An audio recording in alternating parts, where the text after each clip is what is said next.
ikaw ba ay nakatanggap na ng isang reklamong kriminal or administratiba na may pagkakaugnay sa paggamit ng confidential funds? Leading, Your Honor. Exactly, I just said preliminary, Your Honor.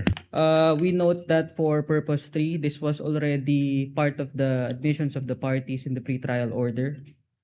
And it's contained in Part 1A, Item 2.8 of the pretrial order, Your Honor. For purpose number 4 and 5, as regards the confidential funds in Davao City and the position of the witness as SDO of Davao City, we would like to object on the ground of irrelevance, Your Honor, considering that for the simple reason that the confidential funds in Davao City are not part of the allegations in the articles of impeachment. So there's really no fact in issue to be proved by the testimony of the witness, Your Honor. And for all the other purposes, Your Honor, these are subject to cross-examination. What does Attorney Ligutan say with respect to counsel's stipulation to your second and third offer? The stipulation is well taken, Your Honor, please. So therefore, it is established na si Ms. Acosta ay ngayon nanunungkulan bilang Vice Presidential Staff Officer 6, saka nagsilbi siyang Special Disbursing Officer noong taong 2022 saka 2023. However, Your Honor, please, yung punto na walang relevance, yung naging pagsisilbi as SDO para sa confidential funds mula 2019 tsaka 2022, tsaka I think yun, di ba?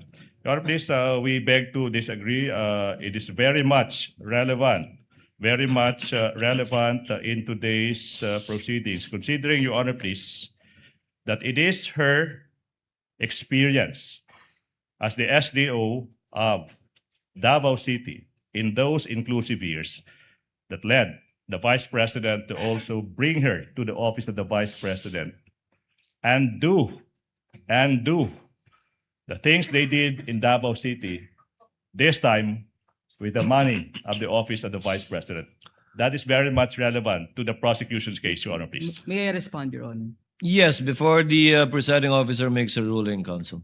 Yes, Your Honor. The rebuttal presented by the prosecution is wrong, considering that there's no such allegation in the articles of impeachment, Your Honor. Moreover, Your Honor, it is clear in the ruling of the Supreme Court in Duterte versus House of Representatives that the basis of any charge must be for acts committed in relation to the impeachable office and within the term of the impeachable officer, Your Honor. Your Honor, can I make a quick rebuttal to the last point? No need, counsel. The presiding officer will make a ruling. The court will allow it, given that it is for the purpose of establishing pattern and or behavior on the part of the witness. But to be clear, that whatever she says with respect to acts committed by her in relation to the Vice President now, while she was a mayor in Davao City, is not part of this impeachment trial and will not in any way add to the charges that has been filed and are pending before this court under the 4 articles of impeachment, as previously ruled by the chair in previous requests for subpoena, for example.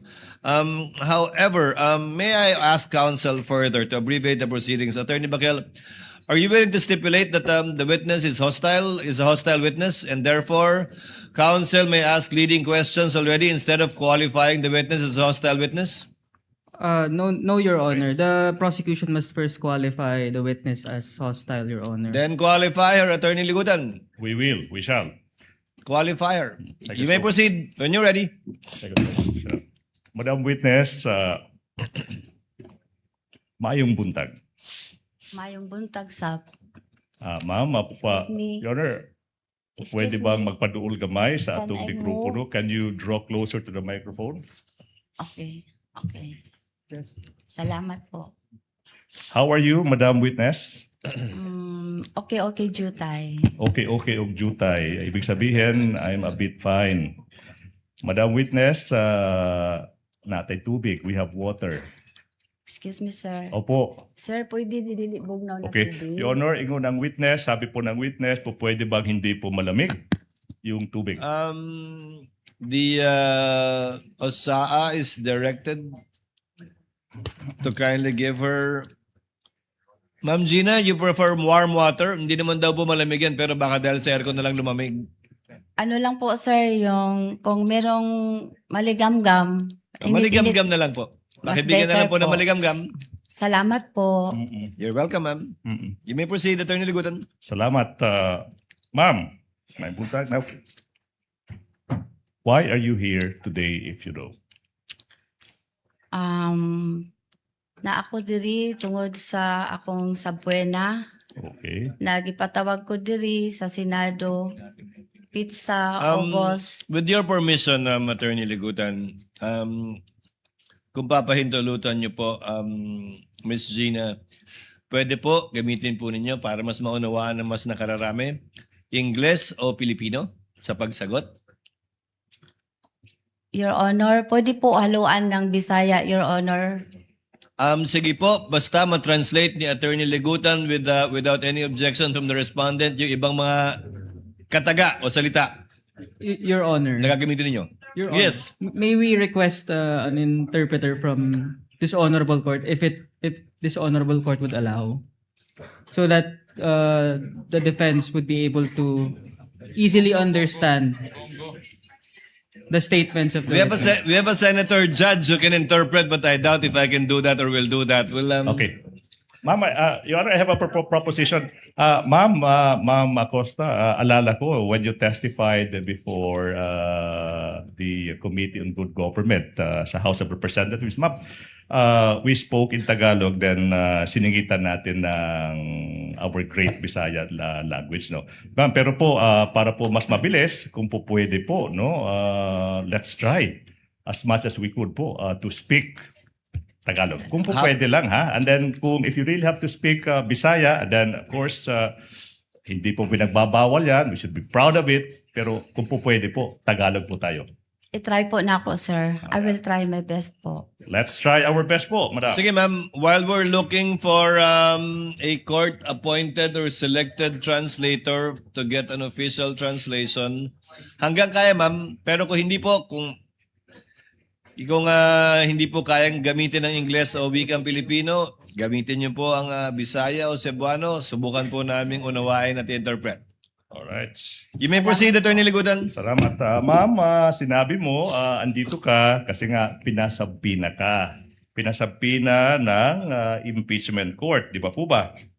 Yes po. Ma'am, na-mention din, nasabi rin na ikaw ay isang special disbursing officer, hindi lang sa Davao City, pati na rin sa Office of the Vice President. Yung tanong now is, what funds? What funds? Anong klaseng pondo po yung didi-disburse nyo bilang isang special disbursing officer po? Confidential funds po, Your Honor. Confidential funds. So, na-mention mo yung confidential funds. Now, sinabi mo, ma'am, na ikaw ay andito kasi nga napasabina ka. Ma'am, yung tanong, ma'am, is, ito po ba ang unang pagkakataon na kayo ay napasabina para tumistigo? This is my second time. Pangalawang time na po ito, Your Honor. Mhm.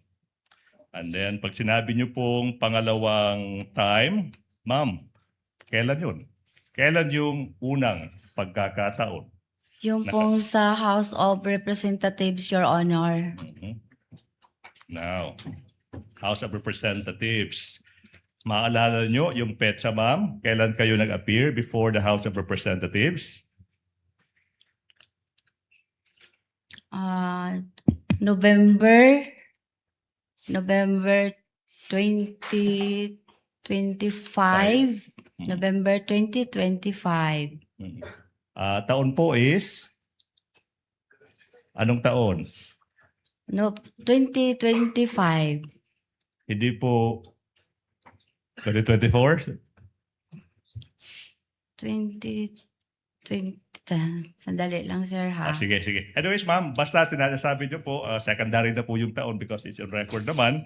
Pero nasabi niyo, ito po yung pangalawang pagkakataon na kayo ay naimbitahan po na tumistigo kasi po may sabina. Now, yung tanong, ma'am, is this is preliminary question.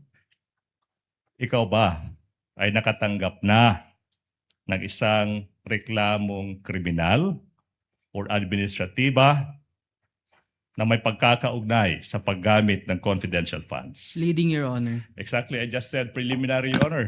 Preliminary, counsel. Witness may answer. Wala, Your Honor. Aha. So sinasabi mo, ma'am, mama, na wala pa kayong natatanggap na reklamo. Yun po yung sagot nyo, di ba, ma'am? Ipinapakita ko ngayon, ma'am, yung isang counter affidavit. Okay. Your Honor, I move that the prosecution counsel, Attorney J, be allowed to confront the witness with the documents. And that is a continuing motion because we'll be doing that for the rest of the remainder of the testimony, Your Honor. Assisting counsels from both parties may approach. Mhm. Your Honor, Yes. Yes, Attorney Bakel.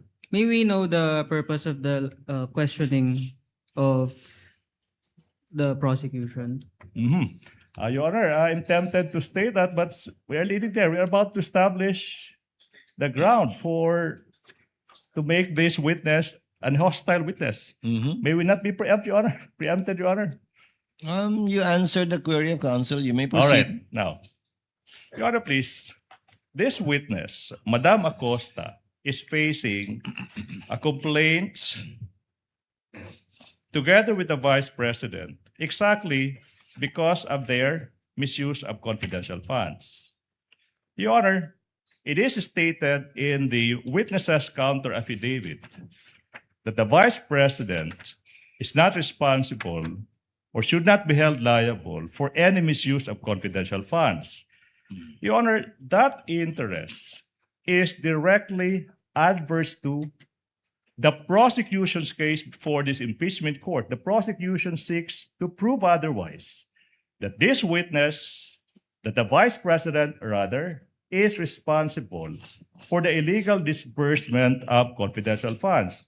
Therefore, if on one hand sinasabi ng testigo sa counter affidavit niya na walang pagkakasala yung Vice President sa maling paggamit ng confidential funds, that's on one hand.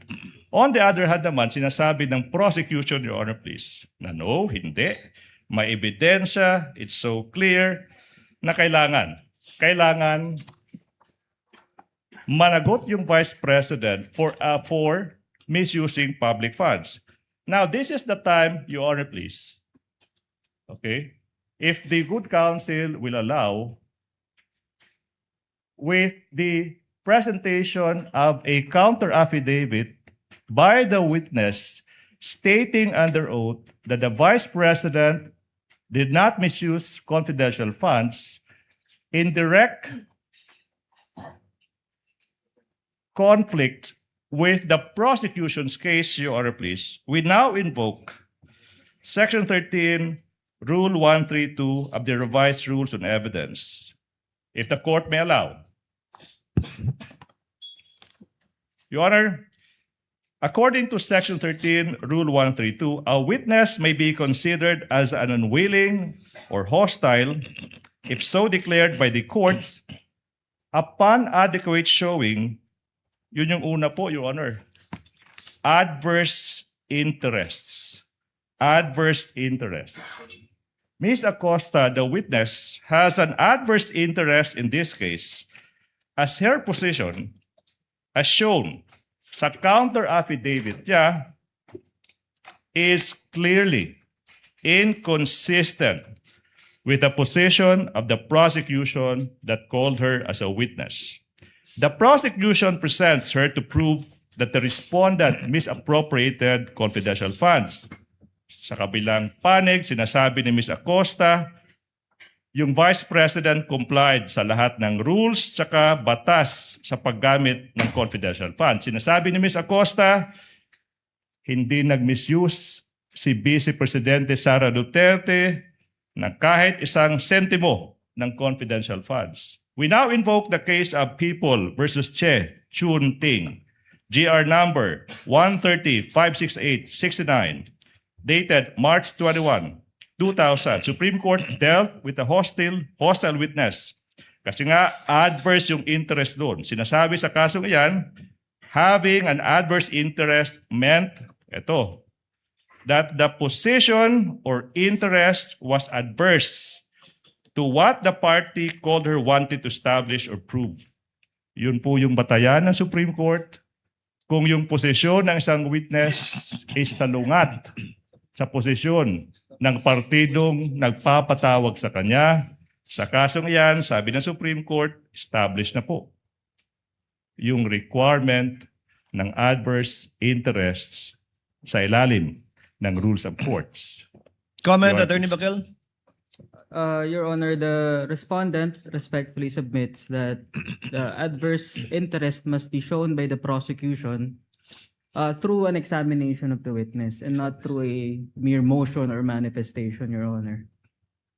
He just did, counsel, by showing the position taken by the witness in her counter affidavit. Additionally, Your Honor, the defense also submits that the mere fact of the pendency of the criminal case does not satisfy the requirement of adverse interest under the rules of evidence, considering that it apparently constitutes to a mere expectation that the witness will testify unfavorably to the prosecution, which is not within the ambit of the rules, considering that the declaration of a witness as hostile presupposes that the prosecution would face difficulty in obtaining answers from the witness on account of such adverse interest, Your Honor. Allow the presiding officer. Ms. Gina, saan po kayo nagtatrabaho ngayon sa Office of the Vice President? Tama po? Yes, Your Honor. Sino po ang boss nyo sa Office of the Vice President? Si Vice President Sara Duterte. Permanente po ba kayo doon o coterminous? Coterminous po, Your Honor. So pag wala na si VP Sara doon sa OVP, wala na rin po kayo? Yes, Your Honor. So pag na-impeach si VP Sara o matanggal siya, wala na rin po kayong trabaho doon? Wala na po akong trabaho sa OVP. Sa OVP, siyempre. Mapo. So maalis kayo sa OVP. Tama po?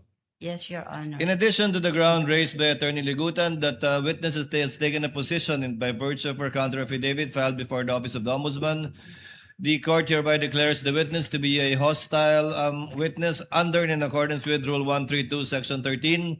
However, for the information of the senator judges and the public and councils as well, this only gives Attorney Ligutan the right to ask leading questions, still not allowed to ask misleading questions. As I know, Attorney Ligutan is well aware of the distinction.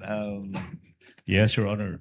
Okay, to abbreviate the proceedings, the witness is so declared and Attorney Ligutan may ask leading questions of this witness. So ordered. Maraming salamat.